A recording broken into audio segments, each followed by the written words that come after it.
অসম চৰকাৰৰ শিক্ষা বিভাগে কালি এটা অধিসূচনা জাৰি কৰা আমি দেখিছোঁ নগাঁও জিলাৰ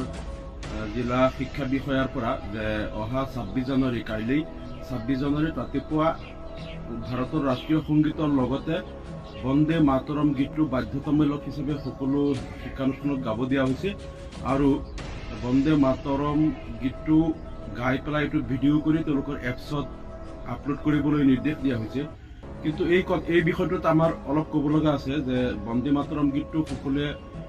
বাকী য'ত হিন্দু শিক্ষাৰ্থীসকল আছে যিবিলাক শিক্ষানুষ্ঠানত তেওঁলোকে গাওক, আপত্তি নাই। কিন্তু যিহেতু এই গীতটোত কিছু ইয়াত মানে হিন্দু দেৱ দেৱী যেনেকৈ দুৰ্গা আৰাধনা এনেধৰণৰ কথাবিলাকো আছে আৰু ইছলাম ধৰ্মৰ যিটো ধৰ্মগ্ৰন্থ কুৰাণ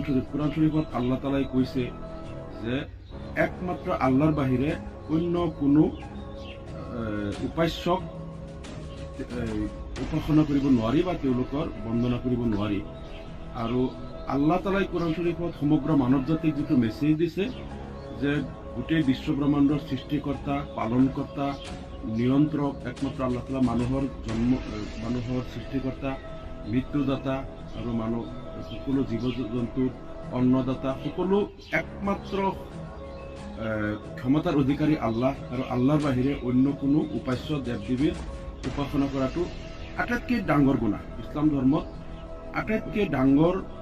কবিৰা গুণা বুলি কয়, আটাইতকৈ ডাঙৰ মহাপাপ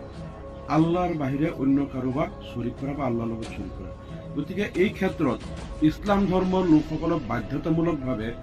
কোনো অন্য ধৰ্মৰ দেৱ দেৱীৰ আৰাধনা কৰা বা তেনেধৰণৰ কিবা মন্ত্ৰ বা তেনেধৰণৰ কিবা ক'বলৈ বাধ্য কৰাটো আমি ভাবোঁ গণতন্ত্ৰৰ পৰিপন্থী, ভাৰতৰ সংবিধানৰ পৰিপন্থী। গতিকে এই বিষয়টো বাধ্যতামূলক কৰাটো কোনোপধ্যেই ভাৰতৰ গণতান্ত্ৰিক, ভাৰতৰ সাংবিধানিক ৰীতি নীতি মতে এইটো বৈধ নহয়। আমাৰ কথা হ'ল যে এইটো অপশ্যনেল দিব লাগে, য'ত বন্দে মাতৰম য'ত হিন্দু বা অন্য ধৰ্মৰ শিক্ষাৰ্থীসকল আছে তেওঁলোকে গাব পাৰে আৰু য'ত সকলো মুছলমান শিক্ষাৰ্থী আছে